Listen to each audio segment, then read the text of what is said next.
Welcome in to another episode of the WestsLife Podcast. I am your host, Josh Bornett, aka Josh Lawnet, at WestsLife Pod on Instagram and Twitter. Please give us a follow, and on those profile pages, you'll find our Linktree link where you can, find all our pipes for our podcast, our YouTube channel. Please go to subscribe. Obviously, not on the YouTube live tonight. Our friends, we'll see you again.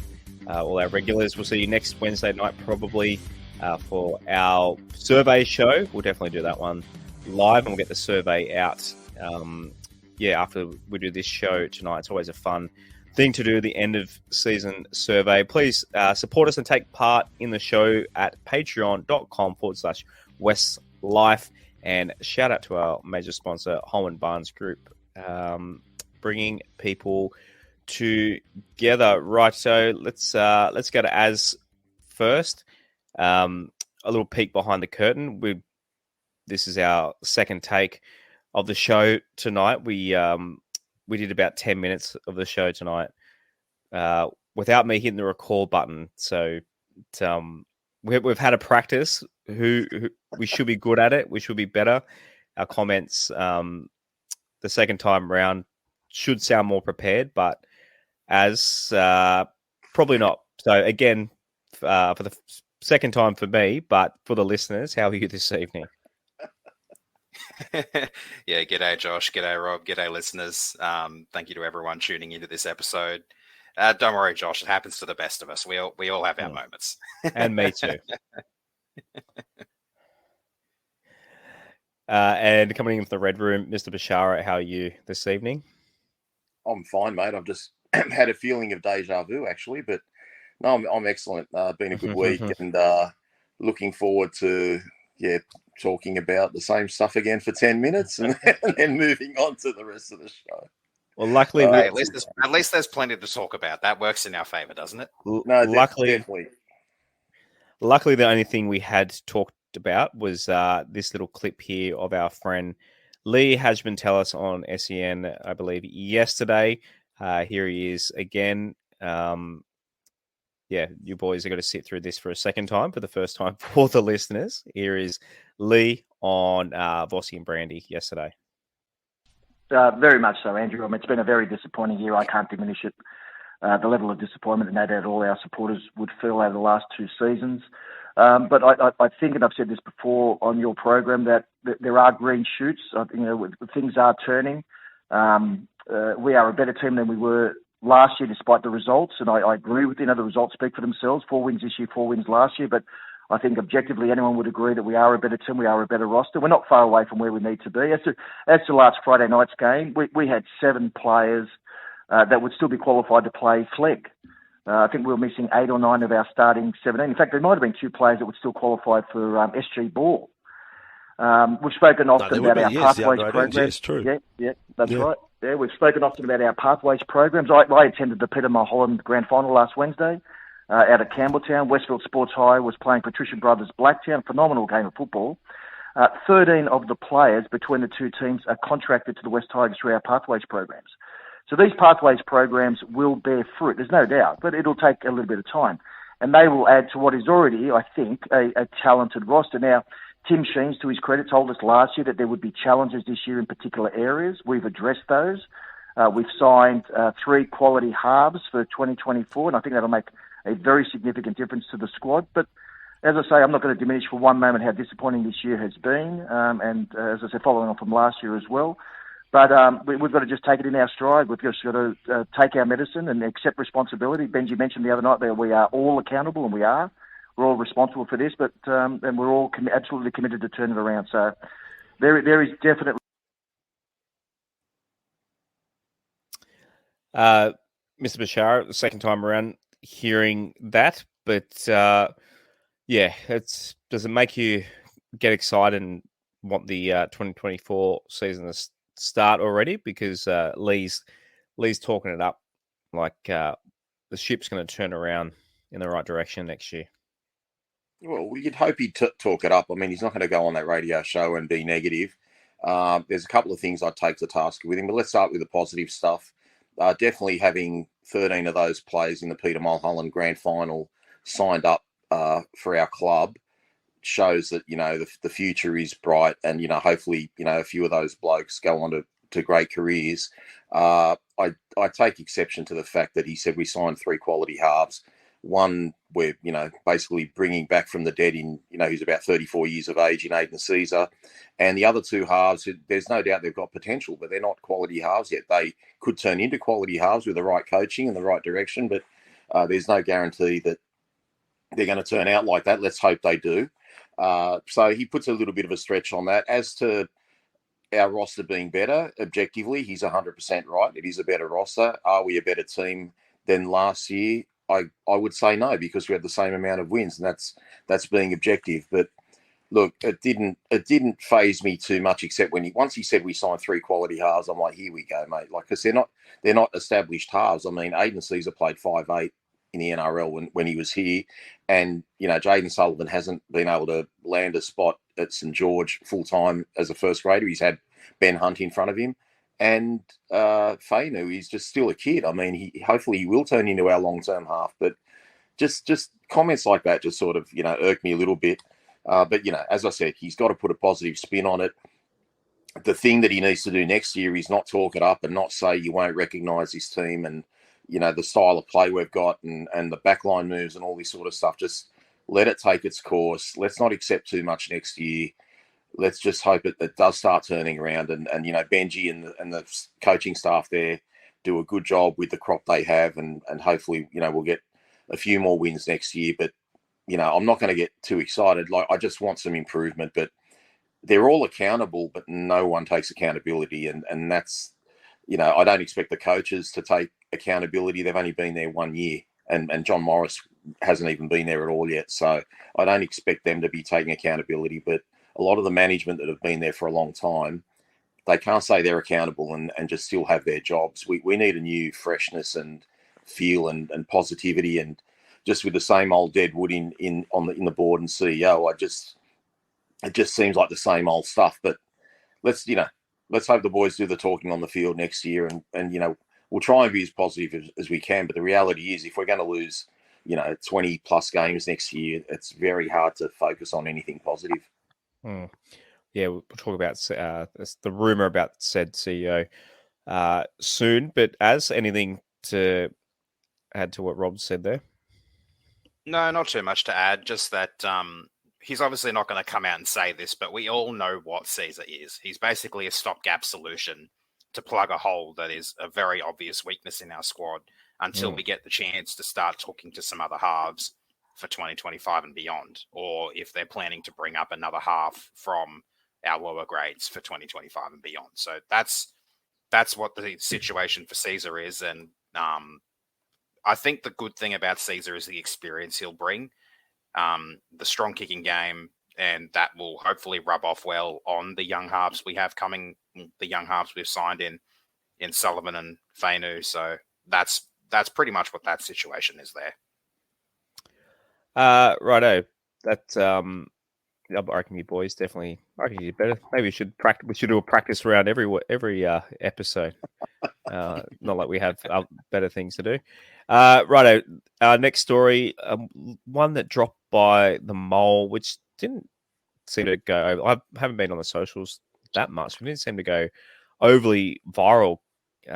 Considering what he's suggesting there, but he's basically suggesting that senior figures, well, this is exactly what he's written. Senior figures at the West Tigers are pushing for a leading administrator in the world of supercar racing to take over as the embattled club's chief executive. Current CEO Justin Pascoe is under siege, with fans demanding change and the club board feeling the pressure to act after years of internal strife at the club. Tim Watsford is a highly respected sports administrator, currently holding down the post of Chief Innovation and Sustainability Officer with the Supercars. I mean, I tweeted this out today. The Supercars are dealing with cars literally catching on fire, and superstars either retiring or leaving the sport in their droves the last couple of seasons. So he seems pretty up for the job of running the West Tigers, Rob. But a little bit more about this? Yeah, when I read the news this morning, Josh, I reached out to Tim. I've been speaking to Tim probably for maybe 2.5 years now, and I just reached out to see if there was any truth to the rumor. No one from the Tigers has spoken to him. He said, as you said, with the Supercars there in Queensland with his family, you'd have to uproot all his family if he was to ever be offered that position. So there's absolutely no truth to the rumor that he'll be our next CEO. He hasn't even been approached. And whether he'd even take it is another question again. So I think the Mole and other people are just putting out stories to agitate, which, to be fair, I don't mind some agitation if it gets rid of some of the people there, but unfortunately they are not true. So we can put that to bed. But I'll tell you what, if Tim Watford was ever interested in the position, he's a really good person that understands our fan base, knows our frustrations. We've had conversations that have been like podcasts. So he's got really good connections within the NRL.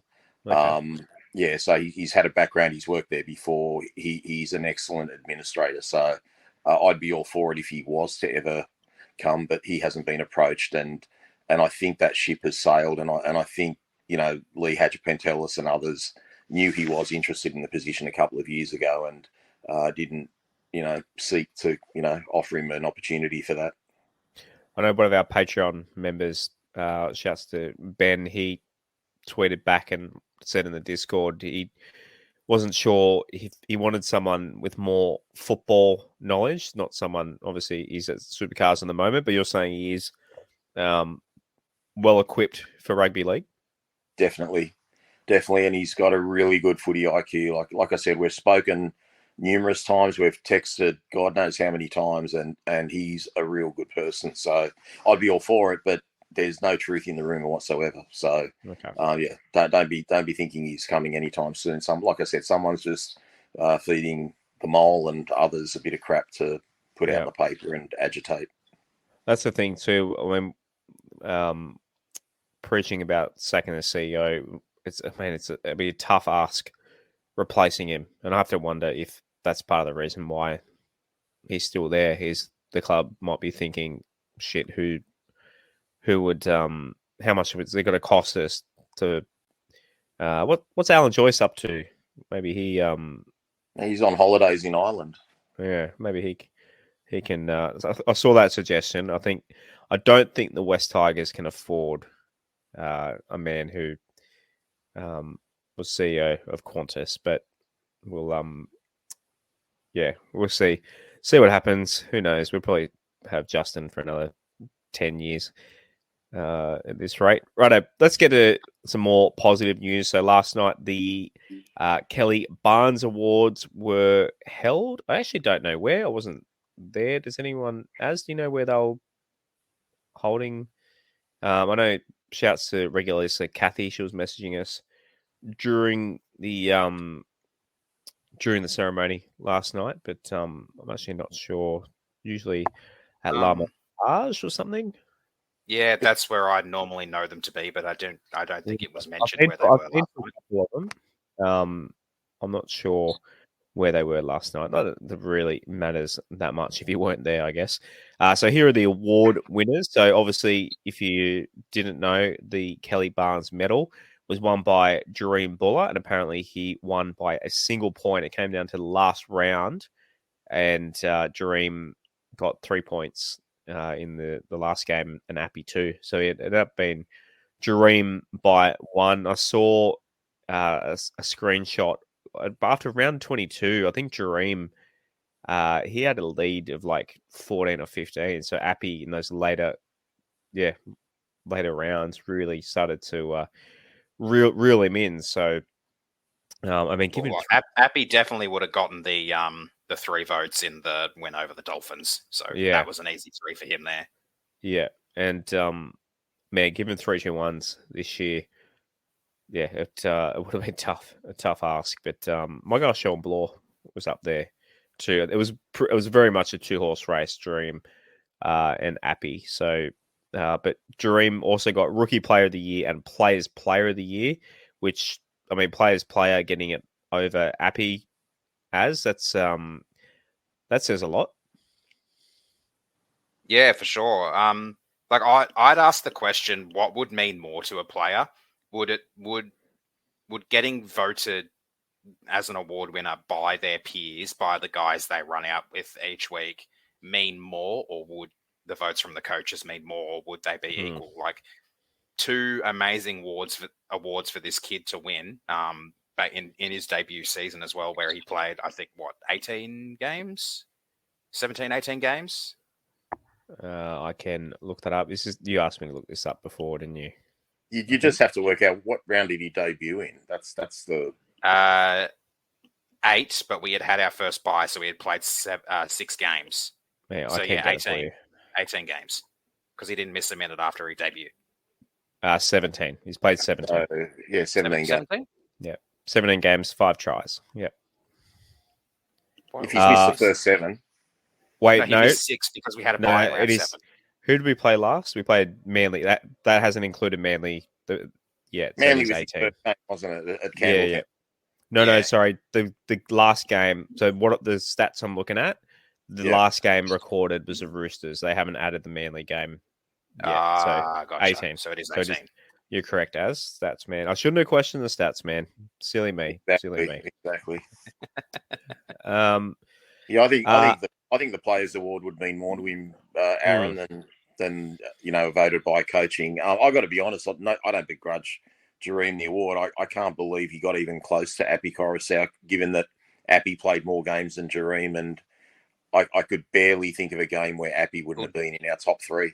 So did Appy play more, because he missed 5 or 6 to injury, and he also missed one for Origin? Well, he missed one for Origin.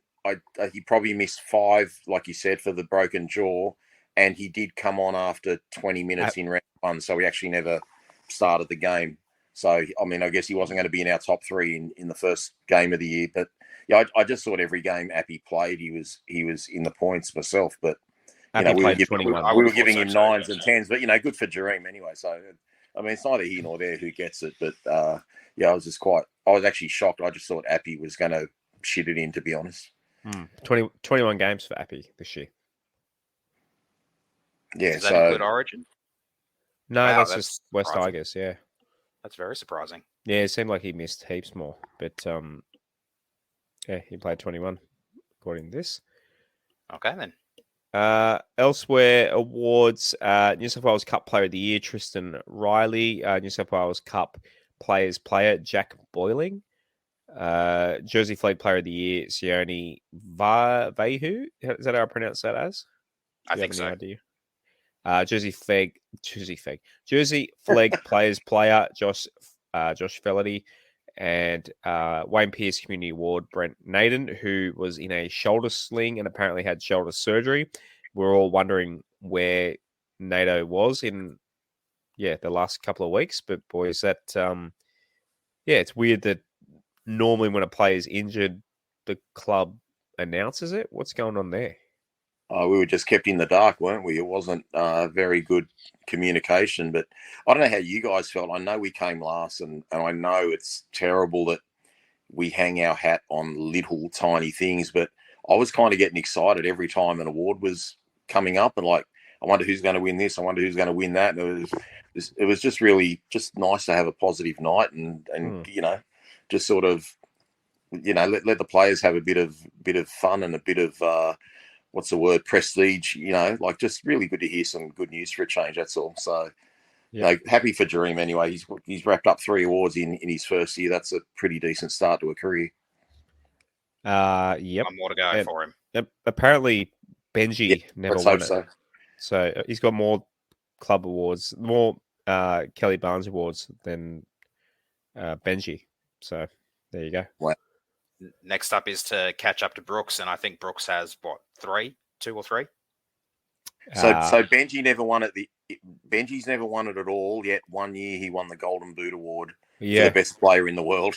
So I wonder who won it that year. It must have been Robbie. And hasn't Benji also been 2nd or 3rd in Dally M count as well at some point? And for was the probably Dragons as well. probably Gareth Ellis, Josh. I think Gareth Ellis was winning it every year when he was there, and Yeah, that's true. the time Benji got the golden boot. Speaking of Gareth Ellis, he got inducted as a West Tigers Life member, so he became number 27 for that, despite playing 75 games. But my God, do we miss that Englishman? Scando got 2023 Club Person of the Year, and I think that that's all the awards there. They didn't do any NRL. The season's not finished, I guess. They can't really do the NRLW awards, can they? But they were there. Their own separate awards night. Yeah, the girls were there, though. So yeah, anything to add to those? There is one more award that's been given to a West Tigers player, and that was the Sky Blues Award to Kezi Apps. Yeah, I had that in the notes too. That wasn't obviously. Was that on the night? That was a separate. No, that was occasion, early. That was a night earlier this week, I think. Okay, might have been Monday. But while we were on the topic of awards, I mentioned that one. Yeah, yep. Nope, that's in my notes. Nice work. Tick that one off, and congrats to Kezi on that one. Speaking of NRLW, getting you on the spot, but do you want to read out this week's team list for me? We are playing against. As I load up the Broncos, thank you. On what day? You're fast on the website. I should just ask you. I can't even load the website. Saturday, 11:30. 11:30 a.m. Yeah, so it's a double header up at Newcastle. Us versus the Broncos, and then a top of the table clash between the Knights and the Roosters. Okay. Righto, team list. If you've got it ready to go, I sure do. So Batil Vetti Welsh is at fullback, Jakaya Whitfield and Tess Staines on the wings. Rakea Horn is back in the centres with Leanne Tafanga, the other centre. Pauline Pillay, Rasabale, and Brooke Talatena remain in the halves. Sarah Togatuki is back at prop with Christian Pio. Ebony Pryor starts at hooker again. Kezi Apps is back in the second row with Eliza Cialata, and Nevada George is the lock. The bench is Sophie Curtin, debutante Jay Patu, Jessica Kennedy, and Salma Noor. Rebecca Pollard is 18th woman. Our reserves are Imogen Gobrin, Bianca Bennett, Taylor Osborne, and Hope Tavanga.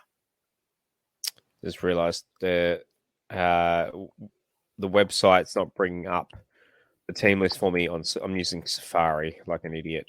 It's not bringing it up. Maybe if I use Chrome, I'll be able to see it better. No, yep, there we go. Yep, it's Safari's fault. Who the hell uses Safari? There you go.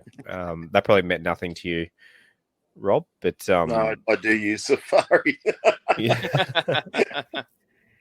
There's certain things won't open on it. Righto, I'm back on Chrome and can see 11:30 a.m. against the Broncos. Okay. What are your thoughts on this one? There's a couple of big ins there, but the Broncos, they'll be tough to beat. Yeah, the Broncos are definitely a powerhouse. They're in good form as well now. I believe they started the season with 2 straight losses to the Roosters and a Golden Point loss to the Titans for the first 2 weeks, but I'm pretty sure they're undefeated since then. So they found their form. They've gotten on a roll. They are going to be tough to beat. We do have some massive ins. Obviously, the 2 girls who failed HIAs against the Roosters are back, and Sarah's back from her suspension. So I think the thing we missed the most last weekend was the go forward that Sarah provides. With a few more meters from her, like the big tough carries that she makes, I think we're in a much better position to potentially win that game on the weekend because she just gets us downfield so easily. She picks the team up and carries them on her back, which I think is incredibly impressive.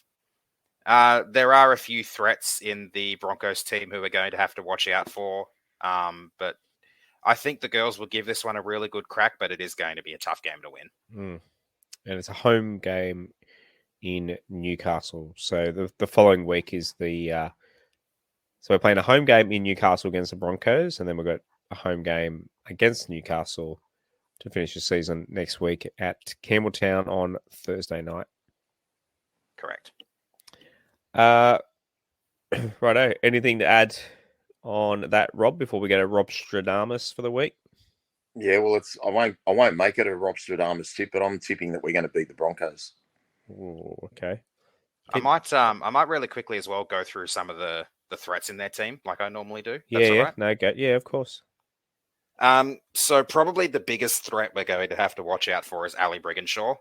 She always carries the Queensland Maroons and the Broncos on her back. Her kicking game is extraordinary, to say the least, and she's going to be very, very dangerous out there. Destiny Brill is a very crafty hooker, has a lot of talent, has a bit of speed. Some of the Appy kind of smarts there as well. As for the rest of their backs, Shanae Sazonka and Ash Werner is a very dangerous combination down the right edge. Shazolka has a few rep performances to her name as well, and Ashley Werner has only recently come into the NRL from bobsledding.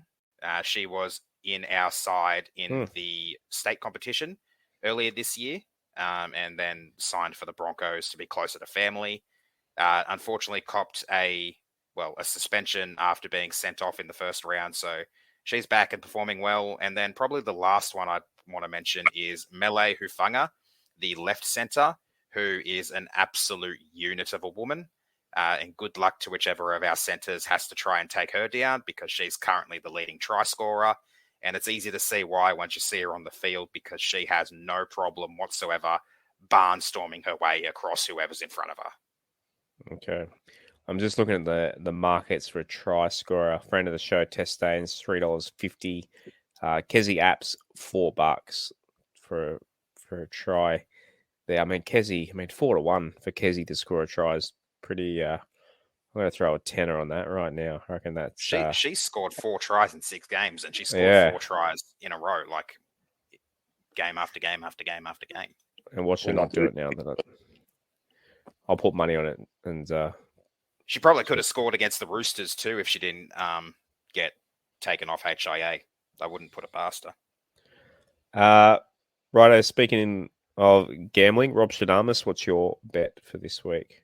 Look, very short notice again, guys, with these Wednesday shows. I've tried to keep it simple. I know there could be some changes in other games. I'm going to go a same game multi, Newcastle halftime, full-time, into Dominic Young anytime try scorer. Very simple, very easy. Not really gambling there. I think it's pretty straightforward. I think Canberra done and dusted. Well, Canberra done and dusted. They're not going to beat Newcastle. So it's just funny you say it's not gambling. It's so put. Well, I don't think put your mortgage on it. I don't think that the odds would be great. I reckon Young's probably under $2 to score a try, and halftime, full time it'd probably be about $1.50. So you'd be lucky to get $3. I mean, it's not really a golden point tip where you get massive odds or anything like that. But I just thought I better try and keep it simple, as I have had 4 weeks in a row of no success. So getting 2 out of 3 a lot. Okay. Right. Let's get into the tips for the finals. Obviously, 4 games to talk about. Broncos Storm this Friday night. Who are we thinking in this one? I think the Storm they got a pretty good record in Brisbane, don't they? Yeah, they've won 14 games in a row up there against Brisbane, Josh. So Broncos $1.60-ish, Storm $2.30-ish at this point. Yeah, it's an interesting game. I mean, obviously the Storm are playing quite well. The Broncos have been in outstanding form. I know they rested a ton of players last week, but they're not facing Billy Slater, Cooper Cronk, Cameron Smith. There's just something about Melbourne this year for me that they just don't have that extra toughness and, like they had such a tough pack with Kafusi and the Bromwich brothers. And even though they've got good forwards, I just think they've lost the edge. So I wouldn't be surprised if the Storm won, but I just think the Broncos are playing at a different level, and Melbourne aren't the same team as they've been in previous years. So I don't care about the 14 in a row. I'm tipping the Broncos. I'm actually leaning towards the Storm at the moment. I think the main reason why, not because of the record, but because he's on the bench again, but Ryan Pappenhausen seems to be a massive X factor for them. The way he can come on and influence a game. We saw when he came on against the Titans, he had a bit of a hand in how they managed to get up over the Titans. And then back at fullback again last week when they were rested all their players, he played a starring role in that game against the reserve grade, basically Broncos team. So I'm leaning towards the Storm in this one. I think it's going to be close. It's an absolute blockbuster to start off the finals. I'll go Broncos purely because if in doubt, go the home team is my policy. Before we get on to the Panthers v Waz, just going to mention Mobile Corp, our other sponsor, ask our mate Stephen and the team at Mobile Corp to help you out. They support local businesses by managing their IT, their networks, and their mobile devices. If you're a business owner looking for a partner who will take away the hassle of dealing with IT issues, make sure you have cybersecurity in place, handle all your mobile device needs, then Mobile Corp can help. They're a family-run business and a long-time supporter of the West Tigers. Check out mobilecorp.com.au. That's mobilecorp.com.au. Penny Panthers, heavy favourites, boys. I'm on the Wires bandwagon. They're the least hated of my teams left. Are they a chance, Az? I'd like to say they are, but at the moment, I don't think so. I think the Penrith juggernaut is a bit too strong for a team that isn't really experienced when it comes to finals. When you exclude if you take out the likes of Sean Johnson, and I think Dallin might have played finals for Penrith back when he was there. Other than that, they've had a few players from like the Eels and various other teams that have been in finals regularly, but it'll be tough for them. But the way I see it is, for the Warriors in particular, just treat it like any other game, because they know that if they lose, they've got a home game next week in New Zealand against either the Knights or the Raiders. So just go into Penrith, throw the ball around, and see what happens. It may throw the Panthers off their game. You may split them for numbers. You may get some really, really good you may get some really, really good plays out of it. So, yeah, I just think that's the attitude they need to go into it. Just treat it like any other game. Win and you get a week off at a home prelim final. Lose and you get a second chance. So why not just see what happens? Rob? Look, it's going to be very hard to beat Penrith. I still think Luai is a big out in terms of their attack. So I don't see Penrith blowing New Zealand away. I don't think it's going to be a high-scoring game. The thing with New Zealand, I don't think their form's actually been great for the last month. I know they rested a bunch of players last week, but they struggled to beat us. They struggled against St. George, the last team and second last team. I think they've been in cruise control for a while. Luke Metcalf is a really big out. They've lost him for the year, and they've got Tamare Martin in there, who's playing against one of his former ex-teams. So I think that's probably a big difference. But I don't see many points in this game. And if New Zealand can hold Penrith in the first 20 minutes, then we're going to have a battle on our hands. But how can you tip against Penrith? I mean, at home, they've hardly lost a game up there in 3 years. So look, I've got to tip Penrith, but I think it's going to be on Sean Johnson to weave his magic if New Zealand have any chance, because like I said, Tamare Martin in for Luke Metcalf. That's a big change, because Metcalf was playing out of his skin. Close one in. I'll go Panthers as well. That's pretty. You can't tip against them.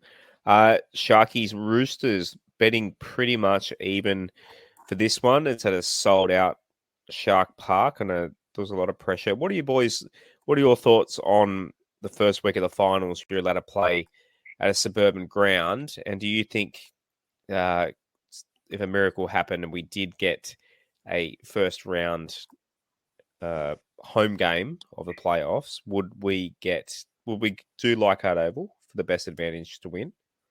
We didn't in 2010, Josh. We weren't allowed to then. I'm pretty sure you weren't allowed to. No, we were allowed. I think we took the game to SFS. Like we took it so that we could fit more fans there. We made the choice. I'm sure we made the choice. I stand corrected if anyone knows the exact reason, but I'm very sure we moved the game voluntarily. I thought we had to. I don't know if we did have to, but I think with these things, Josh, you've got to do it pre-season. You like in a perfect world for me. I like the old days when, prior to, like from 1987 and prior, all the games were at the SCG, and then for a period it was all the semi-final. But all the semi-finals from '88 were at SFS. Yeah. So I just think you've got to try and find a way to give a team an advantage. So all finals in Sydney should be played at one of the major grounds, whether it's Homebush or SFS. And obviously, if it's in Melbourne or Brisbane, you play them at Suncorp or wherever they want to have it in Melbourne. So, the rules are the rules. You just can't change it now because, Cronulla and the Roosters will have a half-full stadium. I just think that's you've made the rules now. You just can't change it. But, yeah, in a perfect world, I think we should really make semi-finals a big spectacle and a big event. I mean, to Cronulla fans, it's just going to be another game, isn't it? I mean, it's a semi-final, but they were there, last weekend when they played Canberra. Is it any big deal? But I remember, like, back in the Balmain era of the 80s, when I'd go to the SCG, in the mid-80s or SFS in 88, 89, I mean, my heart was pumping like as I'm, driving down Cleveland Street. It was a different feeling. You felt like you're in the semi-finals. But if the game was at Leichhardt, it'd just be another big game. So I'm all for having the semi-finals at big venues, but you can't just pull the advantage away like a couple of weeks out and just say, no, we don't want a game at Shark Park. Tough luck, we'll move it here. And then imagine playing the Roosters, at what's the SFS called, whatever the name of it is now. So, like we did in 2010. Exactly. Like it was basically their home game. So, I know this, we had a lot of supporters there. We probably still had the majority of supporters, but there's just no advantage in it. So they've got to work something out pre-season as to how you'd give the team an advantage. But I don't know. You probably have to go back to a system where it was 1v8, 2v7, 3v6, 4v5 and all that. I don't know. There's just I haven't really put much thought into it, but I'm happy with how it is now, seeing as though you just can't change rules mid-season or late in the season. Whatever the rule is at the start of the year, you just stick with it. Has you got any thoughts on that? I don't mind the first week of the finals being allowed to play the games at the suburban venues. I think it adds a bit to the atmosphere that you basically, realistically or hopefully would have 90% of the fans in there being fans of the home team. I think that would give you a massive advantage. I reckon if the Tigers were to make finals in, like, let's just say the next year or two, if we were to host an elimination final or whatever, we'd probably do it out of a core, because I think they'd probably feel like the same thing applies. Pack out a core, get as many fans in there as you can to really make an atmosphere of it. And honestly, there was discussion where they thought that the Roosters-Rabbits or the Rabbits-Roosters game last weekend should have gotten like 60,000 fans in at a core, because it was basically an elimination final. And they didn't. I think they only got like 30,000 or something. But honestly, if the Tigers made the finals and were hosting it, don't you think we'd probably get about 60,000 fans come out of the woodwork for just even if it was just an elimination final? And then you've got a team like the Warriors this year the Warriors, so they're guaranteed a home final, whether that's a semi or a prelim, depends on how this weekend goes. And there's debate there about whether they're going to play it out of Mount Smart or whether they're going to move it to Eden Park to get a bigger crowd in. And I feel like for them, it would be best if they kept it at Mount Smart. Obviously, they wouldn't get as many fans, but it would feel a lot more like a home game than a game at Eden Park would, I feel like, just because they're used to the atmosphere that Mount Smart provides. And then you've got a team like the Panthers who play in Penrith this weekend, but if they win, or whether they win or lose, they move to a core for the rest of their finals campaign. So I don't know. I just like the atmosphere of the suburban grounds for the first week of the finals. I'd love to go to a final that we play at Leichhardt. I think that atmosphere would be electrifying. I don't think it would happen because, I think we'd want to pack out a big stadium and really capitalize on the fact that like the drought is over, sort of thing. We have more members than we can fit in the Leichhardt. So exactly. Yeah, unlike the Roosters or Sharks. So who are you tipping in this one, guys? I'll go Sharks because they're at home. It's a flip of the coin, this one. I'm going Roosters, guys, and I probably would have gone Cronulla prior to last week. I wasn't impressed with Cronulla one bit against Canberra. I thought Canberra really muscled up, and they really, I think it was 10-6 before Sebastian Chris got sent off. And then once they were down to 12 men, Cronulla opened up, and I think they got like an 18-point lead or something like that. So they weren't impressive. They'll have to improve on that. I don't think the Roosters are going great either. It is a toss of the coin. I just trust the Roosters a bit more, and I'd be a little bit more confident if Manu does play. I've still got doubts as to whether he will play. It's only been 2 weeks since he got injured against us, so there's no certainty in this game, that's for sure. I think it could even come down to golden point, but it should be a cracking game. Last game. I'm going with the Sharks on this one. I'm going basically on home field advantage. I think even though the Roosters are in pretty good form, the Sharks at home in front of their fans should be able to lift a little bit for this one. They've obviously had hard time beating top 8 teams, but have been able to sort of rectify that the last few rounds of the season with wins against the Raiders and the Rabbits, even though the Rabbits aren't top 8 anymore. They were at the time. So, yeah, I think it'll be a close one, a very tough one. I'm tipping the Sharks by the skin of their teeth. And in the last game, heavy favourites, the Knights up at home against the Raiders. Yeah, I think the Knights in front of a sold out. It's not Marathon Stadium anymore. What's it called now? McDonald Jones. Yeah, Knights for me. Yeah, as I said with the betting thing, Knights for me for sure. It'll just be interesting to see how Kalen Ponga goes, given he's got that shoulder injury, and how if he tests it early or if he's just going to nurse his way through the game. But look, Canberra won't roll over, but I mean, they're under strength. They're missing Chris. They've lost Josh Papali'i for the season.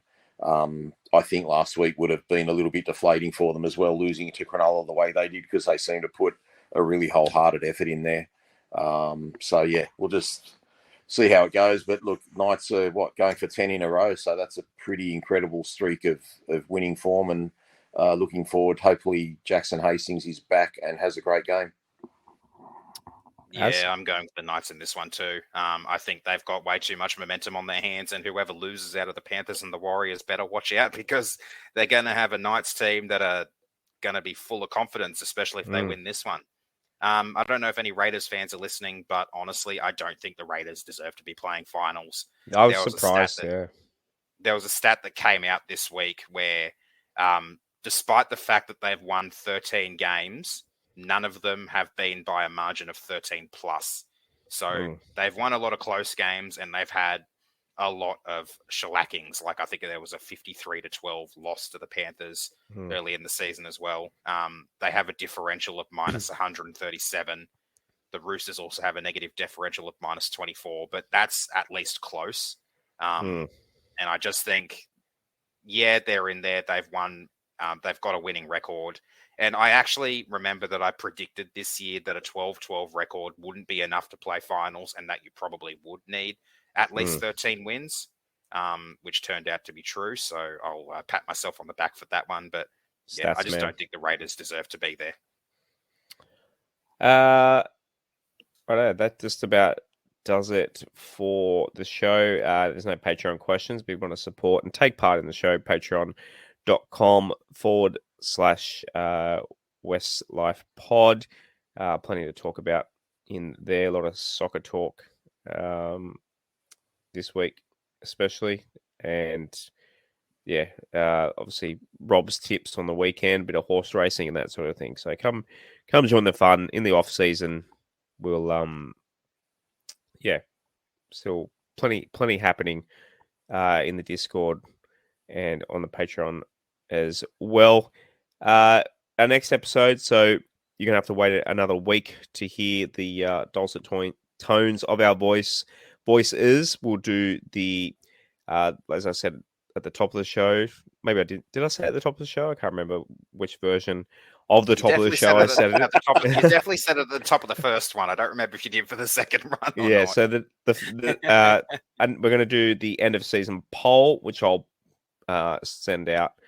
For everyone to fill in. Please, give it a crack, and plenty of fun questions to answer in there, and we'll go over the results on next Wednesday's show. So yeah, keep an ear and an eye out for that. Plenty of fun things to talk about.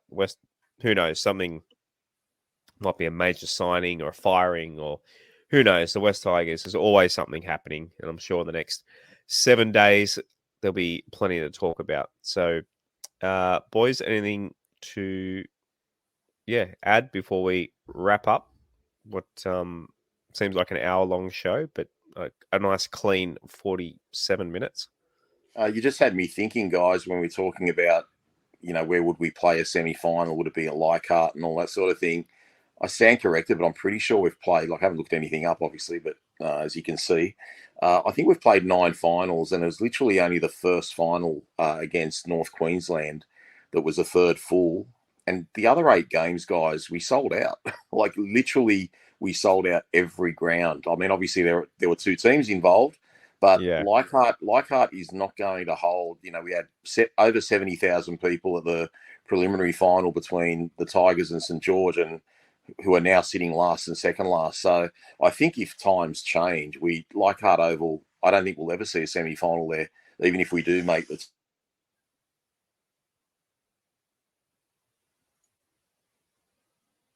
I don't. Oh, you there? Can you hear me? Some good finals that we've played. We've won more than we've lost. I've just got the stats in front of me. So 2005, the crowds were...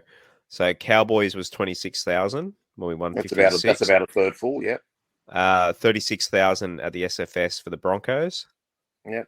Which is against the Bronco. I know they're and a big that team, was with a 40-something thousand capacity too, guys. Yeah. And we got 41. Have we ever had an away final, or have we been a home team for every single game? The Raiders. Raiders. Yeah, the Raiders. That's arguably the greatest win the club has ever had.